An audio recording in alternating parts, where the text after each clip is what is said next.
आगाज में आपको बताएं, बारिश बरसाने वाला मगरबी हवाओं का एक और सिलसिला बलूचिस्तान पर असरअंदाज। पाक ईरान सरहदी इलाकों में तेज बारिश से नदी नालों में तुगयानी आ गई।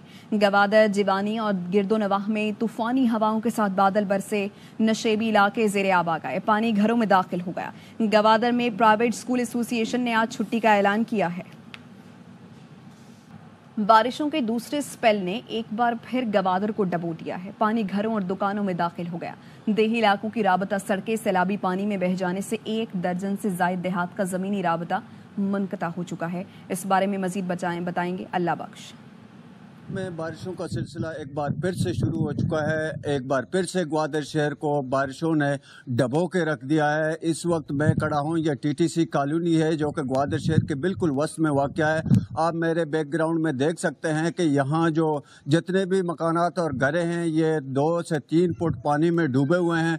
यहाँ अगर शहर की ओवरऑल बात करें तो पूरा शहर की सड़कें तालाब का मंजर पेश कर रही हैं। पाक ईरान के सरहदी इलाके हैं, वहाँ जो कुलदान है, गब्द है और डूब और दूसरे जो इलाके हैं, खुसूसन सुंटसर सब तहसील है, वहाँ की 1 दर्जन से जायद गांव हैं जिसका राबता सड़कें सैलाबी रेलों में बह जाने की वजह से वहाँ राबता मुनक़ता हो चुका है। पसनी है, उरमाड़ा है, कुलांज के एरिया है, यहाँ भी मुसलसल बारिशें अभी बरस रही हैं। लोअर दीर में तालाश शमशीर खान नदी में बहने वाले ड्राइवर की तलाश तीसरे रोज भी जारी है। 2 रोज कबल तालाश नदी में मुसाफिर पिकअप सैलाबी रेले में बह गई थी। रेस्क्यू एहलकारों ने गाड़ी में सवार बच्चे को बाहिफाजत निकाल लिया था, ताहम ड्राइवर रेले में बह गया, जिसकी तलाश के लिए सर्च ऑपरेशन किया जा रहा है।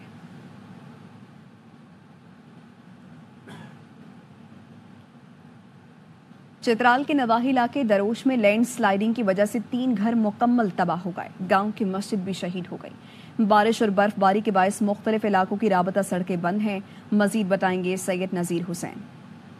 जी, हालिया बारिशों और बर्फबारी से अपर और लोअर चित्राल में कच्चे मकानात मुनहदिम हो गए। हजारों की तादाद में घरों को जुज़वी नुकसान पहुंचा है। बेवकत बर्फबारी से फसलों और बागात को भी भारी नुकसान पहुंचा है। सरकारी ज़राए के मुताबिक द्रोश के नवाही गाँव अजुदाम में लैंड स्लाइडिंग की वजह से 3 घर मुकम्मल तबाह। गाँव की मस्जिद भी शहीद हो गई है। डिप्टी कमिश्नर लोअर चित्राल की हिदायत पर मुतासरीन को शिशिकू के मुकाम पर सरकारी स्कूल में मुंतकिल कर दिया गया। चित्राल बुनी, चित्राल गर्म चश्मा, चित्राल कैलाश विलीज रोड, अपर चित्राल शंदूर रोड और दीगर सड़कें गाड़ियों की आमद-रफ्त के लिए बदस्तूर बंद है। बेशतर इलाकों में बिजली की सप्लाई मुअत्तल होने से घरेलू और कारोबारी जिंदगी महलूज होकर रह गई है। महकमा मौसमियात ने 17 से 21 अप्रैल तक मजीद बारिशों की पेशंगोई की है। जी, और सिंध के मुख्तलिफ शहरों में भी बारिश का सिलसिला शुरू हो गया है। बात करेंगे हमारे नुमाइंदे मोहम्मद मूसा हमारे साथ मौजूद हैं। बताइए मोहम्मद मूसा।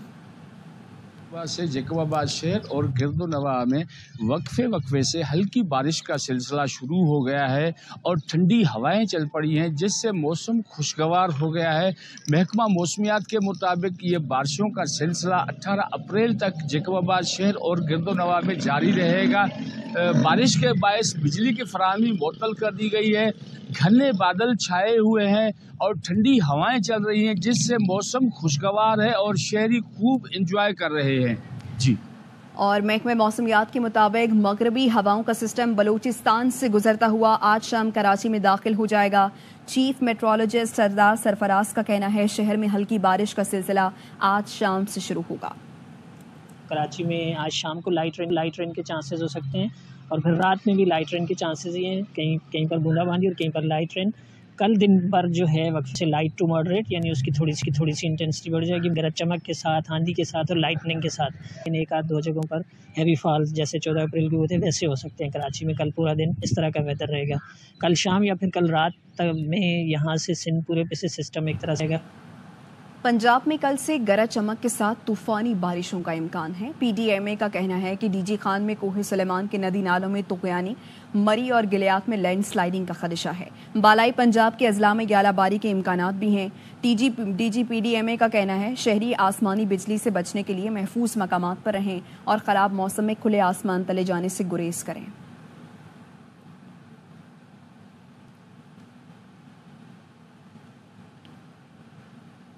2 साल की बारिशें चंद घंटों में बरस गई। मुत्तहिदा अरब अमारात में तूफानी बारिश ने 75 साल का रिकॉर्ड तोड़ दिया। 24 घंटे में 120 मिलीमीटर से ज्यादा बारिश हुई। सड़कें पानी पानी हो गईं। आगे बढ़ें और आपको बताएं कि नैब ने तोशाखाना की गाड़ियों से मुताल्लिक रेफरेंस में नवाज शरीफ को क्लीन चिट दे दी है। रिपोर्ट एहतसाब अदालत में जमा करा दी गई। रिपोर्ट में कहा है अदालत चाहे तो साबिक वज़ीर आज़म नवाज शरीफ को मुकदमे से बरी कर दे। सुप्रीम कोर्ट ने जाली बैंक अकाउंट से मुताल्लिक रेफरेंस की हिदायत की थी। नैब ने अपनी रिपोर्ट में कहा है नवाज शरीफ ने गाड़ी की रकम जाली बैंक अकाउंट से अदा नहीं की। उन्होंने 1997 में गाड़ी तोशाखाना को सरेंडर कर दी थी। 2008 में जब नवाज शरीफ ने गाड़ी खरीदी तो वो तोशाखाना की मिल्कियत नहीं थी। 2008 में उस वक्त के वज़ीर आज़म यूसुफ रज़ा गिलानी ने नवाज शरीफ को गाड़ी खरीदने की पेशकश की थी। नवाज शरीफ ने गाड़ी तोशाखाना से नहीं बल्कि वफाकी ट्रांसपोर्ट पोवल से खरीदी थी।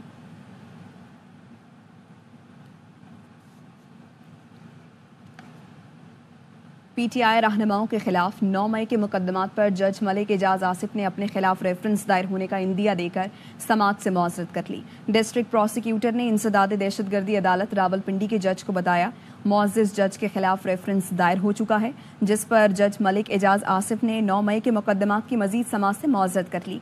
पीटीआई रहनुमा शीरी मज़ारी, शिबली फराज, शहरयार आफरीदी और जरताज गुल अदालत में पेश हुए। साबिक वजीर शेख रशीद, राजा बशारत और जैन कुरैशी भी अदालत में पेश हुए। अदालत ने 9 मई के मुकदमात की समाअत बगैर कार्रवाई के 30 अप्रैल तक के लिए मुलतवी कर दी।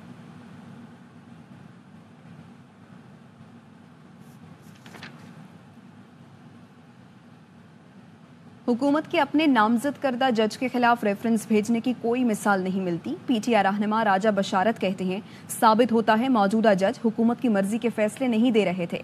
शीरी मज़ारी ने कहा जज के खिलाफ रेफरेंस को कानून का तमाशा करार देते हैं।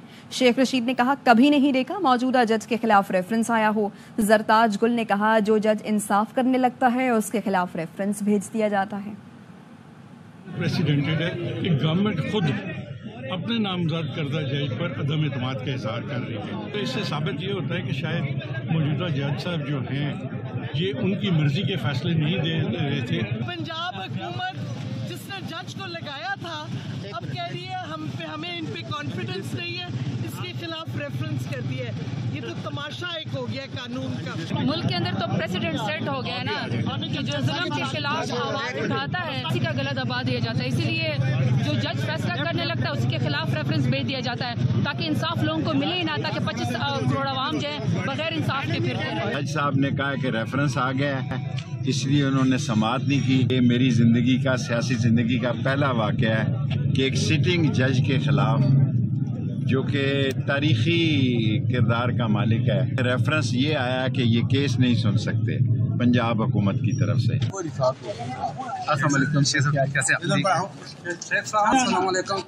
और खबर ये कि मुस्लिम लीग नून के कायद नवाज शरीफ ने पार्टी को असर नौ मुतहर्रिक करने के लिए सीनियर रहनुमाओं से मुशावरत शुरू कर दी है। बात करेंगे head of investigative cell Naeem Ashraf Bhatt हमारे साथ मौजूद हैं। बताइए नईम।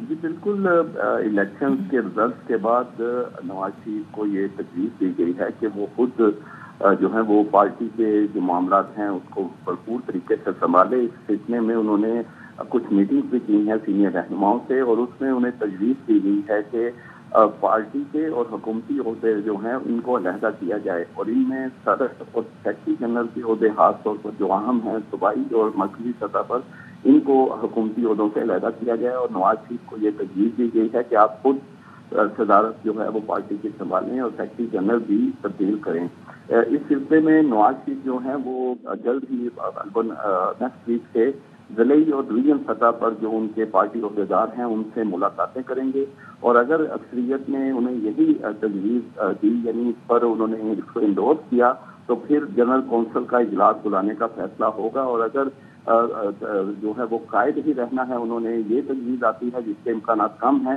तो फिर शायद जनरल कौंसिल ना हो। लेकिन ये फैसला हुआ है कि पार्टी और जो हुकूमती ओहदे हैं उन्हें लगा किया। दूसरा नवाज शरीफ ने इन मुलाकातों में ये जोर दिया है कि असल हुकूमत हमारी जो है वो पंजाब है और पंजाब से ही हमें डिलीवर करना है। अगले इंतखाबात से पहले वो जाती हों हमने भरपूर पंजाब पर फोकस करके डिलीवर करना है। मरकज का मामला वो इत्तेहादी या तबाही वो सारे वो देखें लेकिन हमने पंजाब पर फोकस करना है। इंतखाबात से पहले जैसे भी है यहाँ डिलीवर करना है क्योंकि उन्हें लगता है नवाज शरीफ को कि जो रिजल्ट इस इलेक्शन में आए हैं उसको बेहतर सिर्फ डिलीवर करने से हो सकता है।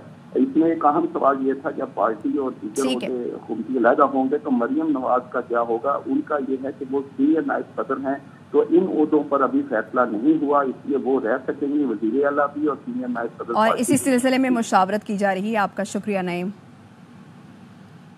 जुडिशल कॉम्प्लेक्स तोड़फोड़ केस में अली अमीन गंडापुर और दीगर की जमानत कबलस गिरफ्तारी में 27 अप्रैल तक तौसी कर दी गई। एसएसपी इन्वेस्टिगेशन तफ्तीशी अफसर के हमरा रिकॉर्ड समेत अदालत में पेश हुए।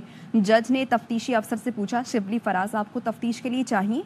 जिस पर तफ्तीशी अफसर ने कहा, अब तफ्तीश की जरूरत नहीं रही। अदालत ने कहा, मुलजिम की चालान जमा होने से पहले बरियत की दरखास्त दायर हुई, बरियत भी हो गई। एक मुलजिम के लिए तफ्तीशी कह रहा है, शवाहिद मौजूद नहीं, बाकी का क्या होगा?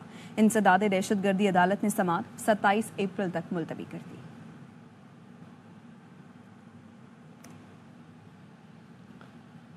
8 फरवरी को अवाम ने इस निज़ाम के खिलाफ जवाब दिया। ये एक इशारा है, इसको समझ जाएं। जो इस्लाह के लिए तैयार नहीं, फिर सजा के लिए तैयार हो जाए। वज़ीर आला खैबर पख्तूनख्वा अली अमीन गंडापुर कहते हैं, मैंडेट उसका चोरी होता है जिसका कोई वोट हो।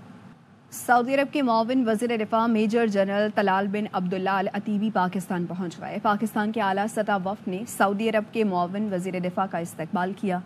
सऊदी अरब के मुआविन वज़ीर दिफा army chief general Syed Asim Munir से भी मुलाकात करेंगे। पाकिस्तान और सऊदी अरब के दरमियान दिफाई तरबियत और दीगर उमूर पर गुफ्तगू होगी। आर्मी चीफ से दिफाई ताल्लुकात को मजीद वुसअत देने पर भी तबादला ख्याल किया जाएगा।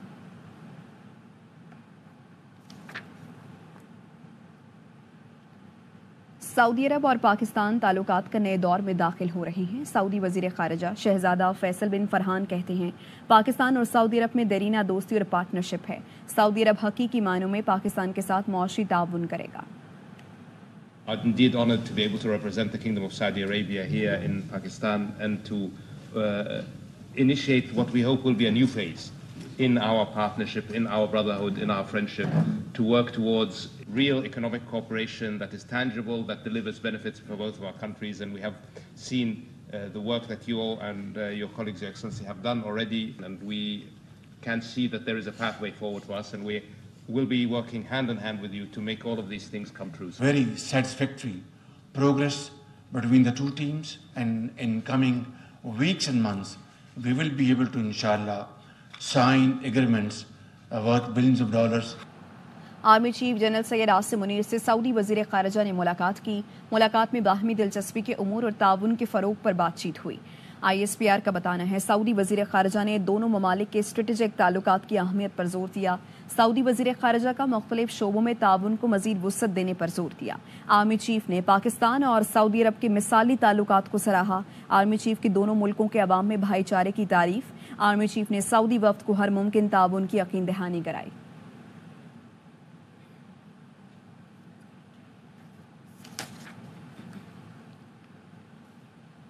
अमरीका ने IMF और पाकिस्तान के दरमियान मुआहिदे का खैर मकदम किया है। तर्जुमान अमरीकी महकमा खारजा मैथ्यू मिलर पाकिस्तान के साथ उनकी जानिब से कहा गया कि तकनीकी माहिरों के साथ तिजारती सरमायाकारी के जरिए राबते जारी रखेंगे।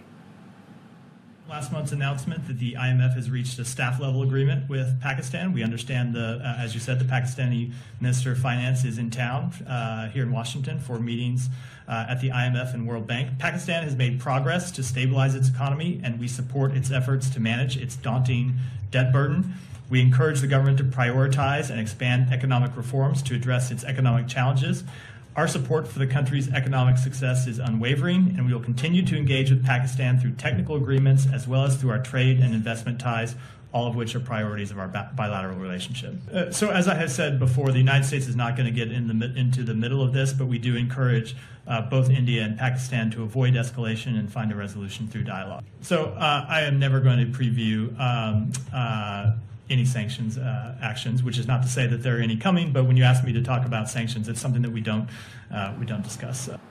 वज़ीर ख़ज़ाना मोहम्मद औरंगज़ेब की वाशिंगटन में अहम मुलाकातें जारी हैं, जिनमें मुख्तलिफ शोबों में शराकतदारी को बढ़ाने पर इत्तफाक किया जा रहा है। वज़ीर ख़ज़ाना की वर्ल्ड बैंक के सदर अजय बंगा से मुलाकात हुई। 10 साल के लिए रोलिंग कंट्री फ्रेमवर्क प्लान की ज़रूरत पर इत्तफाक किया गया।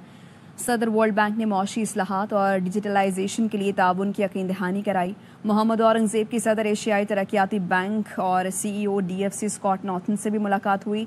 सरमायाकारी में तौसी पर तबादला ख्याल हुआ। मोहम्मद औरंगज़ेब ने सरमायाकारी के लिए हर मुमकिन ताउन फराहम करने की यकीन दहानी कराई। लाहौर में मुर्गी का गोश्त फरोख्त करने वालों ने हड़ताल कर दी है। दुकानदार कहते हैं सरकारी रेट 697 है, जबकि फार्म से माल महंगा मिल रहा है। सरकारी नर्ख पर मुर्गी का गोश्त फरोख्त करना मुमकिन नहीं है। मजीद बता रहे हैं मजहर इकबाल। सूबाई दारुल हुकूमत लाहौर में आज चिकन जो फरोख्त करने वाले हैं उन्होंने हड़ताल कर दी है। उनका ये मौक़िफ़ है कि हुकूमत ने जो नर्ख दिए हैं 697 रुपये फ़ी किलो गोश्त और 463 रुपये ज़िंदा, इन नरखों पर गोश्त फ़रोख्त नहीं किया जा सकता। हम इस वक्त टोलेंटन मार्केट में मौजूद हैं। पंजाब पोल्ट्री ट्रेडर एसोसिएशन के सदर तारिक जावेद, हम उनसे पूछते हैं, तारिक साहब हड़ताल क्यों हुई? गवर्नमेंट इसके सस्ता होने पे तवज्जो नहीं दे रही कि सस्ता कैसे किया जाए। अब जो मुर्गी फार्मर को 400 साढ़े 400 रुपये किलो पड़ेगी, वो 300 रुपये किलो क्यों बेचेगा? और फार्मर से जो मुर्गी हम 480 रुपये 470 रुपये किलो खरीदेंगे, वो हम 400 रुपये क्यों बेचेंगे? और सिर्फ लाहौर नहीं, पूरा पंजाब और साथ KPKF वालों ने भी हड़ताल कर दी है। तालबा तस्लीम ना हुए तो ये हड़ताल गैर मुअय्यना मुद्दत तक जारी रह सकती है। जी।